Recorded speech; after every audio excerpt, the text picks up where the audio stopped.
শরীয়তপুরের ডামুডা পৌরসভার বিশাকুড়ি এলাকা থেকে জঙ্গি সন্দেহে পুলিশ এক তরুণকে গ্রেপ্তার করেছে। পরে ওই তরুণের বাসা থেকে বোমা তৈরির উপকরণ উদ্ধার করা হয় বলে জানিয়েছে পুলিশ। গত শনিবার সন্ধ্যায় আফতাব উদ্দিন ওরফে আবির, যার বয়স ১৯ বছর, নামের ওই তরুণকে গ্রেপ্তার করা হয়। আজ সোমবার তিনি শরীয়তপুর চিফ জুডিশিয়াল ম্যাজিস্ট্রেট আদালতে স্বীকারোক্তিমূলক জবানবন্দি দেন।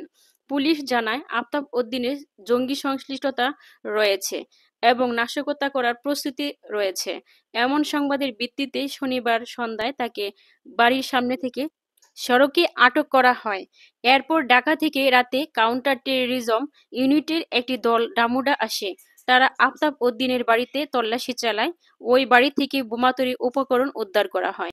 পরের দিন রোববার ডামুরা থানার উপপরিদর্শক এসআই রিপন বাদী হয়ে ২০০৯ সালে সন্ত্রাসবিরোধী আইনে একটি মামলা করেন। ওই মামলায় আফতাব উদ্দিনকে গ্রেপ্তার দেখিয়ে শরীয়তপুর চিফ জুডিশিয়াল ম্যাজিস্ট্রেট আদালতে আনা হয়। আদালতের বিচারকের কাছে তিনি স্বীকারোক্তিমূলক জবানবন্দি দিয়েছেন।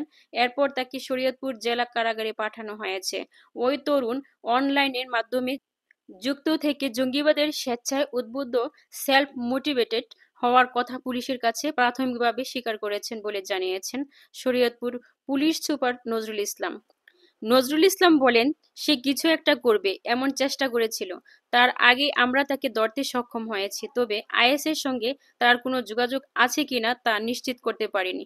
তবে তার দিকে আইএসএ উদ্বুদ্ধ হয়েছে এমন বলেছে। এ বিষয়ে তদন্ত করা হলে ডামুরা থানার ভারপ্রাপ্ত কর্মকর্তা ওসি হাফিজুর রহমান বলেছেন, গোপন সংবাদের ভিত্তিতে আফতাব উদ্দিন নামের এক শিক্ষার্থীকে আটক করা হয়। পরে তার বাড়ি তল্লাশি করলে বোমা তৈরির উপকরণ পাওয়া যায়। সন্ত্রাসবিরোধী আইনে করা মামলা তিনি আদালতে স্বীকারোক্তিমূলক জবানবন্দি দিয়েছেন।